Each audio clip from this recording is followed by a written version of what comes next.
Welcome to the I Hate Social Media podcast, the podcast where we dive deep into the chaotic world of social media marketing with a twist of irony and a dash of humor. So whether you love or hate social media, join us on this journey as we uncover the secrets to making it work for you. I'm actually really excited about this episode because I told you that along the way we were probably going to screw things up and not really like make disasters of things, but like just not quite get it right. And this is my son, Noah, and he was actually supposed to be episode 4, but things don't work out the way you intend. And sometimes you got to call an audible with your schedule and just kind of figure things out. But that's business. That's how things are. So gotta be quick. Gotta be quick. Gotta be quick. Speed. How you feeling? Good. Good. Very good. Oh man. So this is okay. So it's surreal. It's surreal actually thinking of having my own son, my firstborn, as like a guest on my podcast. Yeah. It's weird. I did something worthwhile enough to be on here. I've accomplished everything I set out to accomplish in life because you're here. No, there's 3 more, so I better do a little better. But yeah, no, man, this is cool. This is also it's surreal, but man, it's I'm glad. I'm excited to have you on. And thank you. Yeah, this is okay. So now let's do this. I think this is really good, and part of the value for me, like that, I feel like we offer on the show is giving business owners an opportunity to plug what they do. So tell us what you do, what you're about. So I am an online men's transformation coach. I coach men in their 30s, 40s, 50s, help them lose weight, put on muscle, and I take them wherever they want to go, basically.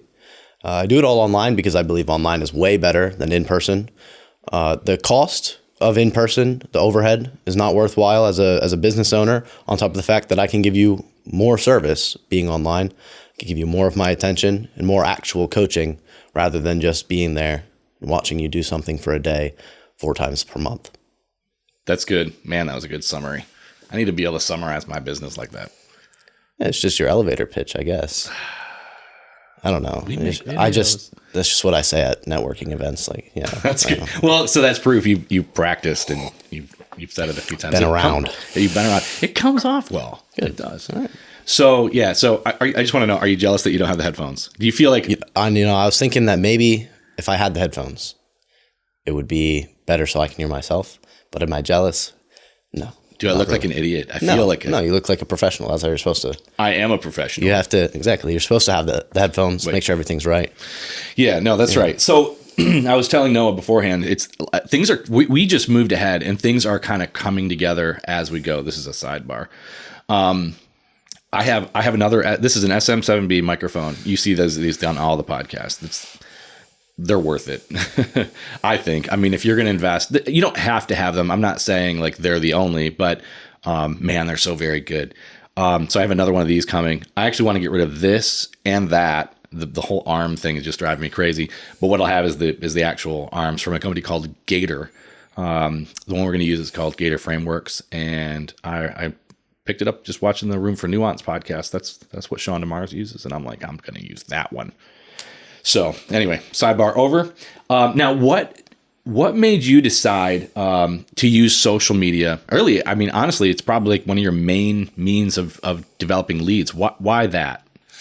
The reason I decided on social media, it stemmed from when I was younger. You know, you think about what you want to do. You think about the benefits of every position and every job. And then you get to thinking that working online allows you the freedom to be wherever you want. And also just being an entrepreneur. I wanted to be an entrepreneur. Mm-hmm. So working online gave me the freedom to be where I wanted, do what I wanted, when I wanted, how I wanted. And social media was the biggest outlet for that. There's tons of markets you could have tapped into, and it just became a thing of location freedom. And I mean, when you're broke, online's really the only option you have. That's good. I like that. So, I mean, honestly, then online and social media really comes down to accessibility. Yes. Low cost of startup or whatever. Yes. Low cost of entry, I think is what you'd say. Have you found that there is a specific platform that has been the most valuable for your business, and what is it and why? Well, I use 2 primarily. Okay. I use LinkedIn and Instagram. Instagram. Sorry, what remind me of the second? No, just like those are the 2 most effective. Well, I mean, those are the ones you use because they're probably more effective. But the real question is, why those? And yeah, speak to that. Well, Instagram allows you to have a personal brand better than a lot of other ones. Now, you can do YouTube, but I was never big into the YouTube thing. Just never really struck me as something as I'd like to do. Interesting. Do you think that's true of more Z-lennials? You're Gen Zs, Z-lennials? No, I think more people want to do YouTube actually than Instagram. But the thing is that with my work, Instagram is the most common. Okay. Instagram is the most common, certainly. So I just picked up that one because that's what other people did. And then I have a mentor of sorts who recommended doing LinkedIn, and I have been doing work on LinkedIn as well. I would think, and you can correct me if I'm wrong, because I might be most of the time. YouTube would lend itself to somebody who's more of a performer. Somebody who's like, I want to show you how to do these things and that, right? More of like the tutorial guy. And not that you don't do that, because you do. I do, yeah. But you are approaching, I feel like, more from a business. Yes. So it's like, look, this is the business side. When you're working with me, then I'll show you all my stuff, kind of a thing. Yeah. So YouTube's much more personal, and it's important to have a personal brand, but also to remain a professional. And Instagram is kind of the perfect mix between that. You can have a personal brand, people can see you, and especially on stories, you can showcase kind of more you. And in the daily life, people get to know you, people get to like you. But from the outset, you see the Instagram page, and it's kind of like a new website of sorts. People can scroll through, see what you're about. That's true. In fact, one of my favorite things is looking through Instagram and stuff is actually how people can curate their reels and all that stuff, and actually form like images. And some fun cool stuff. Those are cool, yeah. So now, what about LinkedIn? What have you found on that? What's the value there? And I think I already know some of the answer, but yeah, speak to that. The value of LinkedIn is just that there's more affluent individuals on LinkedIn. On Instagram, you're going to get a lot of just people that you can't sell to. You just can't sell to. They're not business professionals. They don't have money. A lot of younger people on Instagram. Now, it is a wide age demographic, but LinkedIn seems to have the best. And I've heard that a large percentage of users on LinkedIn make over 6 figures per year. That's probably true. I mean, LinkedIn is either is or it is very swiftly becoming kind of the place where professionals go to meet other professionals and to network in a social way. Yes. I think I know for a fact we definitely underutilize LinkedIn. So for us, I appreciate that. That is a strategy we will be implementing just over the weeks and months ahead, which is kind of just to dovetail into future things. I've talked about in my episode 1, kind of explaining what we're going to do here.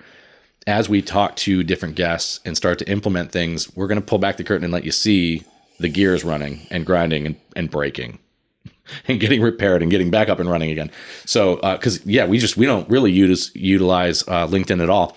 In fact, it's so bad that I just had I had to redo my entire LinkedIn account because it had been like totally hijacked by somebody. I was apparently a woman, and I forget what I did. I was like medical sales, like medical equipment sales. So strange. I had to like redo everything, change my password. It was so weird. LinkedIn can be weird sometimes. I don't know. And there's a lot of creepers out there, apparently, if you're on there. So gotta be careful. All right. So okay, here we go. How do you balance? And this is a big one to me. How do you balance creating content and managing your training sessions and other responsibilities with your business? Because you can't. At some point, you got to do the work and make money. Yes. So how do you balance that? When you look at it from a professional view, you see, on one hand, just fulfillment, and then you also see, the money-making aspect. As you said, you can outsource anything, literally anything. You can outsource in large part. You have to find a way to free time, but to free time is going to cost you money. I don't know if there would be a second way to that other than money. So that's basically the only thing you can really do is, unless you just sleep less or work more, that works too. Create time. then that's all you can really do is outsource some of your work to someone else, or have someone else do your marketing, or have someone else even do your profession. Just hire someone else to do that work. And then you can focus on the business and not be in the business. I like that. I like the way you phrased it, and I think that's true. And that's why we come up with phrases like "time is money." It literally is, because what is the great exchange in all of in the entire marketplace? It is an exchange of time for money. Mm-hmm. This is kind of a downer, but you're trading your life for money. And so what you want to do is you have two choices. You can either spend your time to make the money, or you can leverage money to open up. Maybe that's a better way to say it, but to make time. And so, yeah, you got to be about that. You got to figure, that's what every business is trying to do, but the better you can be at that, the more time you're going to have on your, be able to do the things you care about, whether it's like you're saying, working on your business, not in it. Am I saying that right? Yes. I'm not. Okay. All right. So walk me through kind of your social media process, like your actual marketing process. What does that look like for you? Well, first you have to find out what your ideal client is and who you want to sell to. 100%. I made the massive mistake in the beginning of my business trying to sell to people my age. People my age have no money. None at all. And to try to sell to them is extremely difficult because they're just not making enough. So I decided to change that pretty late into it, but it was definitely a worthwhile change. So first you have to find out who you're going to sell to. And then you kind of have to figure out why. Why did they want to buy this? Why this service? Why are they struggling with this? Or what are they struggling with? Or, well, that's in my case. I don't know for other businesses, but for my case, you want to find out their struggles and their problems and how to sell to those people. What are some pain points for them? You can typically find out pain points just from asking your current clients, or, you have to do a little bit of research, ask somebody you know. But it just comes down to asking the right questions and finding out what people need. That's really good. And I'm not actually particularly good at that. I have a tendency to just kind of keep moving forward, but I think it's a brilliant thing to ask. Okay, I'm super excited to be working with you, but what problem am I solving for you? Yeah.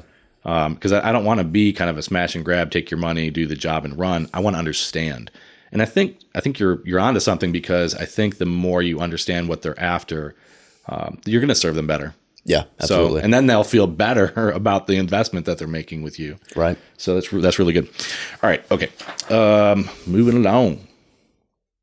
Oh, I feel like you already answered this, but if you have any more, share. Some common mistakes you see. Well, you mentioned one mistake that you made, which I thought was really great. But what are some common mistakes you see businesses making on social media when trying to engage with your generation? Because I think more and more you guys are getting older, and you're going to be the ones that are making some of these decisions and buying some of these things that that's each generation moves ahead, and become the decision makers. Right. So what are some mistakes that businesses are making currently that you see? Well, for now, I don't see too many businesses targeting my age demographic for the same reason I'm not. But as my age group gets older, I'll answer it for your question for what it is. If you're selling to my generation, it has to be lower ticket. You have to sell to the masses. You can't really sell to higher price point to my age group. It has to be low ticket. Now, as we get older, and as my age group actually makes money, I just think the biggest mistake I see is that you just aren't on social media. You're just not there. You might have an Instagram account with like 30 followers, but you don't post content ever. You don't have... Instagram's a fine line between professionalism and minimalism, because you want to have, but also having a full page look. You want your page to look full, but also minimalistic, but also professional. And it's really hard to strike that balance, but you want to come across as a little bit more modern on your Instagram, while also not taking away from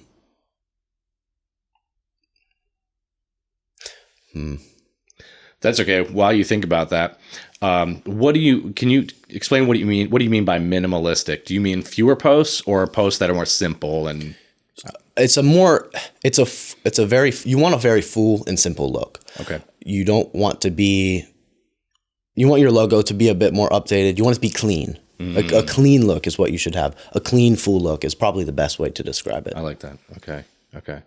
This is just what appeals to your eyes when you open a page. Mm-hmm. No, I think that's true. I think it's true of websites and social media accounts.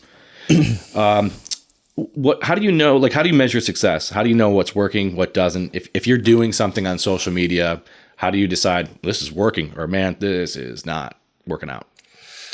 So I'm in business, it's very much, for me, I don't like to measure likes or comments or shares or anything like that, because you might not even be excuse me, targeting the right people. So you might be getting a lot of likes, but it might not even be the people you want. So what I typically measure is qualified leads. If you're getting qualified leads, then your sales are okay and you're making money. But if you're getting leads on end, but they're Joe Schmo from, Pakistan, that's not worth anything to you. Yeah. Joe Schmo might be really nice, but he's not going to do any workouts with you probably. No, he's not. Yeah. Okay. All right. Let's see here. Advice for business owners. What advice would you give business owners who are just starting to use social media to grow their business? My number one piece of advice would probably be, look to see what your competitors are doing. And by competitors, I don't mean your local competitor. I mean the person who's actually on social media and actually doing it. Look to see what they're doing and steal like an artist. So I don't know if you've ever read that book, but it's essentially, I know the book. I haven't read it. Yeah, it's just find inspiration and follow the formula, but do it for yourself, because clearly it's working for them, or change things up to be better, do better than what they're doing, and be quick. Speed is key. You want to be uploading regularly. You have to be on social media. Man, that's exactly kind of why, like, even though the podcast was kind of like not quite, we're still figuring it out and moving lights. You may not have noticed. I wouldn't have well, I would have actually. I would notice, but you may not have noticed that the sign is actually lower. We figured that out by watching and going, oh, we need to bring that down a little bit. And then I had to adjust the light so it wasn't like reflecting ridiculously. Yeah. So anyway, the point is that you just want to move at speed and make changes as you go. I think there's forgiveness in that. People just want to see the content and see what you're about. And if it's good, even if it's not perfect, they'll be interested. Yeah. So that's really good. I like that a lot. Do you get like negative feedback on social media? Have you had to deal with any of that?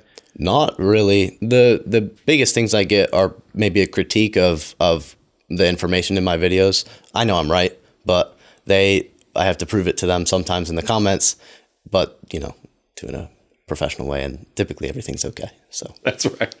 You don't want to burn bridges. No. Or come off as publicly come off as a jerk face or whatever. No. So that's probably true. Yeah. Okay. So as things move forward, like, are you seeing any new trends emerging when it comes to social media and how that plays out? Personal brands tend to be a big thing. It's hard if you're B2B. It can be pretty hard to have a personal brand with that. You can't really. But if you're B2C, then you can easily have a personal brand. People can get to know you and like you. So I think the biggest trend, if you are B2C, is to be a personal brand, because people just like to see faces. All the people that you follow on Instagram are personal faces. They're people. That's right. So this is interesting because we have both. We have B2B and a B2C business.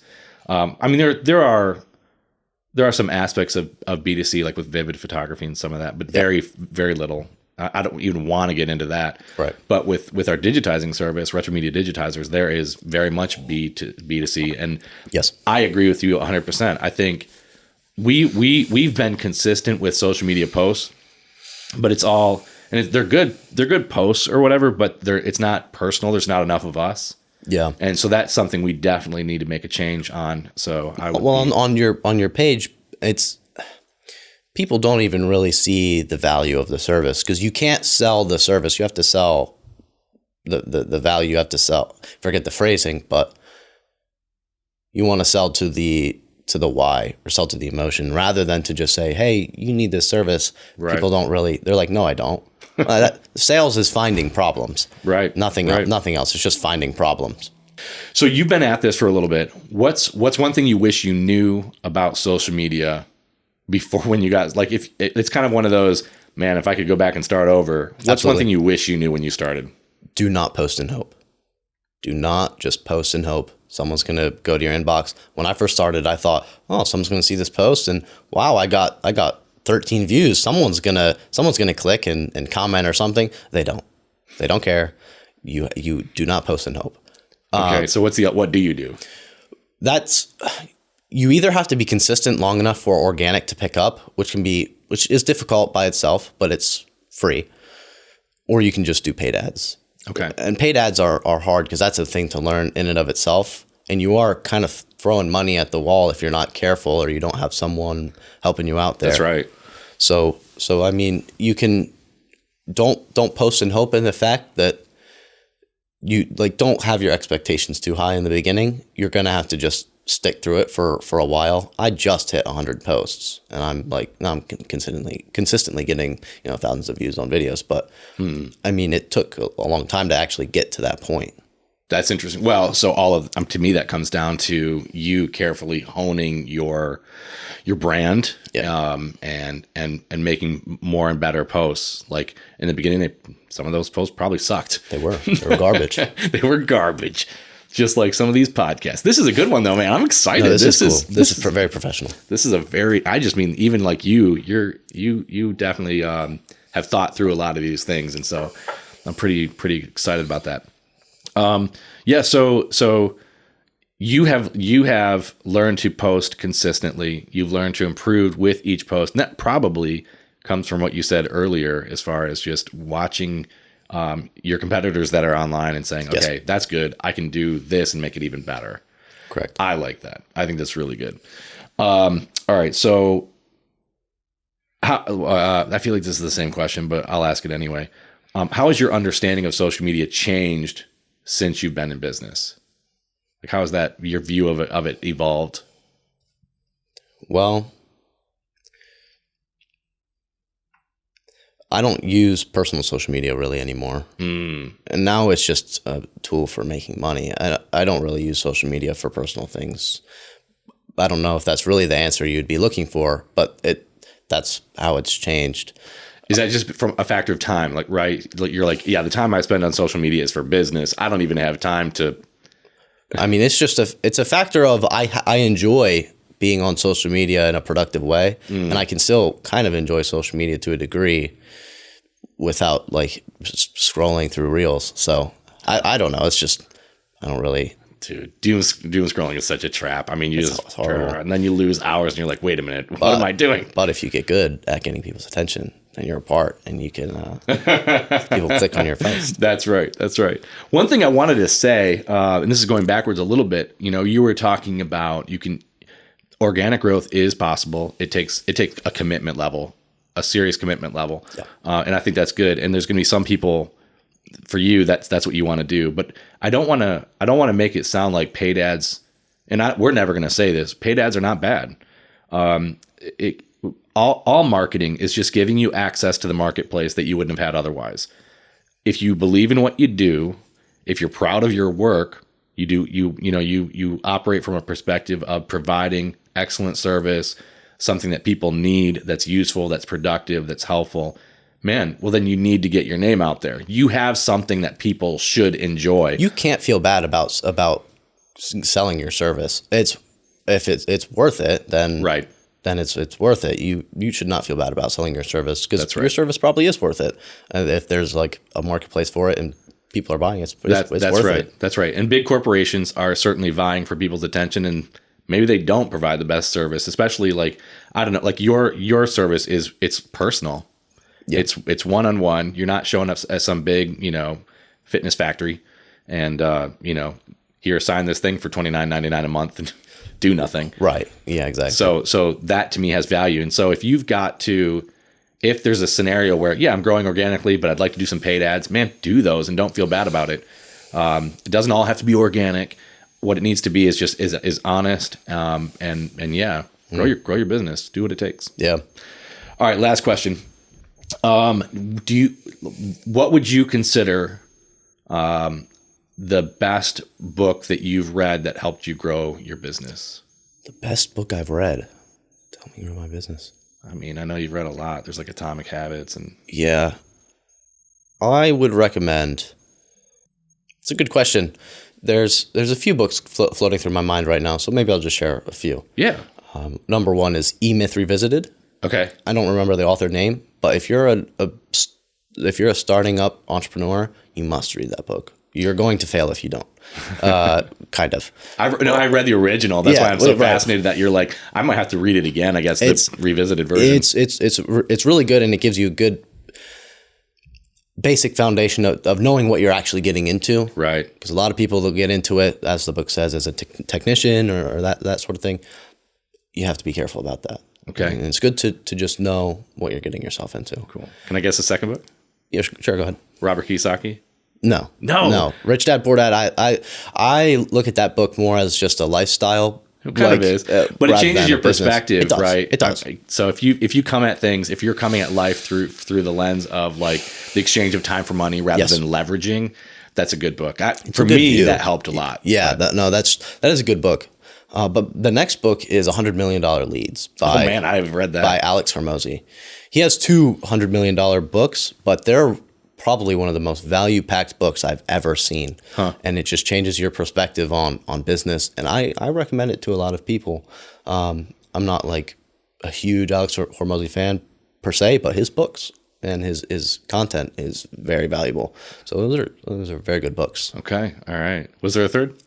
Well, so $100 million Leads, and then there's another $100 million. Both of them. Something, but I forget the second part, but it's like Leads and like, I don't know. I don't remember the second part, like business or $100 million company. I don't know. I don't remember, but both of those books are good.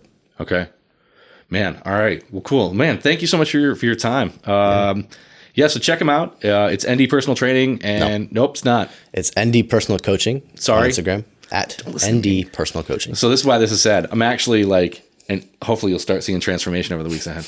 But like I'm actually like one of his clients. So yeah, that's.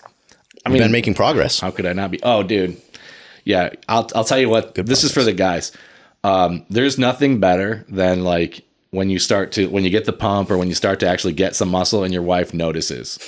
It's epic. I mean, it is a glorious feeling. That's what a lot of people actually say. This is why I'm a man. You know, like it feels amazing. It really feels good. A lot of people on calls with me, they'll be like, actually, once they start getting into it deeper, they're like, I actually like want my wife to view me as very attractive, and it's like, yeah, that's fine. Every man feels that way. I think it'd be weird if you didn't. Right?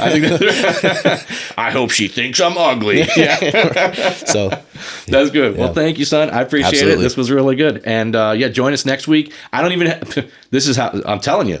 We are figuring it out as we go. I'm working with my team, who's hopefully going to help me with the scheduling piece of this. But look forward to our next episode next week when we have another guest.